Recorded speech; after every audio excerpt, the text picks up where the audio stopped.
สิได้เถอะเด้พี่น้องหน้าบ้านเมิดบ้านเมิดเลยเด้อันตรายพี่น้องเลยบ้านเมิดเพหมดโอ้น่าเสียดาย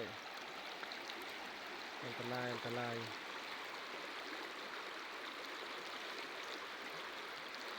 นำนองสุดนี้ถือว่าหิงหายสมควรเลยพี่น้อง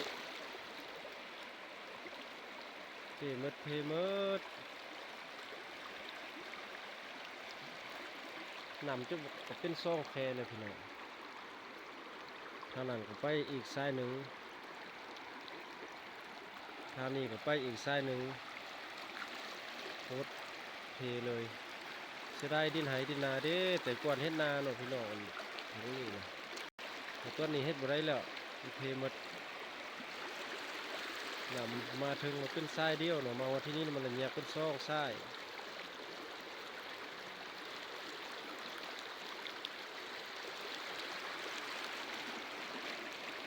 มีเขากินแล้วเด้นี่นะ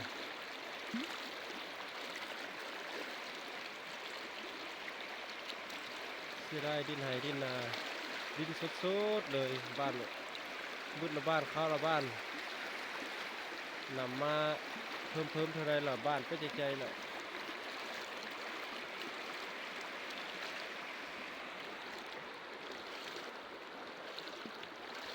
เสียหายไล่หลานพี่น้องอันนี้ก็เป็นอีกสายหนึ่งเนาะหนามเนาะวันนี้มันเป็นโซเคเป็นด้วนอยู่ตรงกลางพี่น้องด้วนตัวนี้ก็โคตรเยอะเลยมั้งด้วนเยอะว่ะโคตรเยอะเลยด้วนตัวนี้มานี่ก็มีหนามอีกอันตรายละแต่ก้อนฟ้านี่ก็เฮ็ดนาแล้วก็ฟ้าเบื้องล่างนี่ก็เฮ็ดนาเนาะแต่ว่าปีนี้มันเฮ็ดบ่ได้นำนองสุผายเมิดดินไหดินนามีแต่มาหินขี้ทรายขี้ใหม่เลยมาท่มเม็ดนะสูดแต่มาหินเฮ็ดบ่ได้ละพี่น้องเสียหายหลาย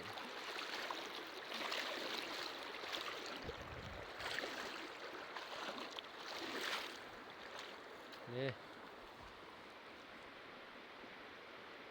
เพหมด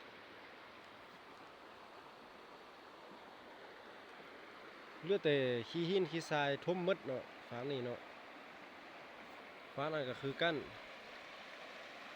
บ้านหมด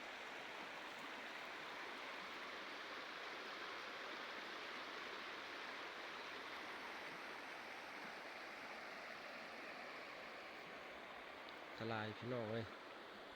มีเขากินละสิได้เฮ็ดให้กินนะบ่นี่นะ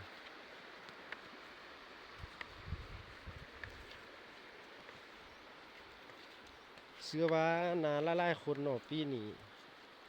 ก็สิเป็นคือเดียวนี่เนาะเพราะว่ามัน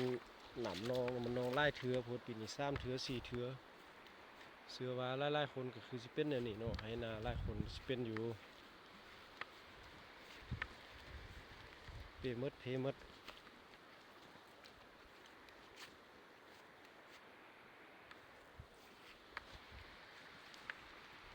มีแต่นำเซาะทำเจือนภายเมิดเลือดบ่เลือดย่างเลือดแต่ดินแต่ด้วนน้อยเดียวหนึ่ง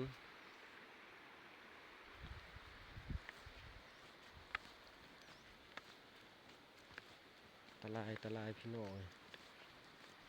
หนำมื้อนี้ก็มาอีกเลยเด้แต่ว่ามาน้อยมื้อนี้บ่หลายคือทุกมื้อเป็นซี่อยากคุ้นๆไว้เนาะ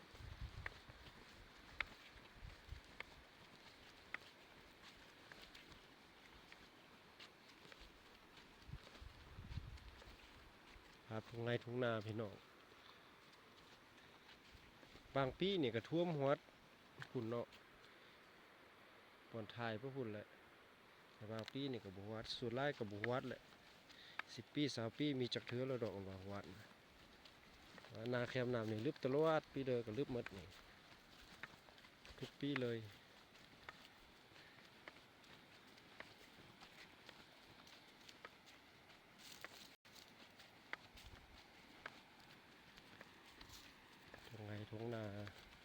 บักเยอะๆบักกว้างๆบ้านเมิดเพหมด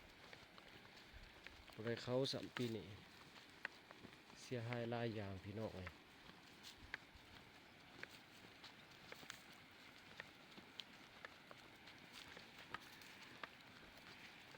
อันนี้เป็นสวนเนาะ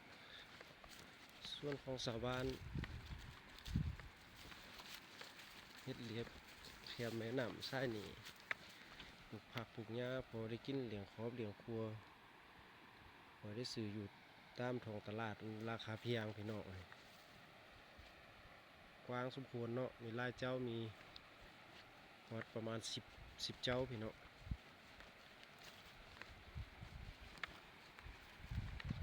ผักกาดข้าวผักกาดซอมมีหมดพี่น้อง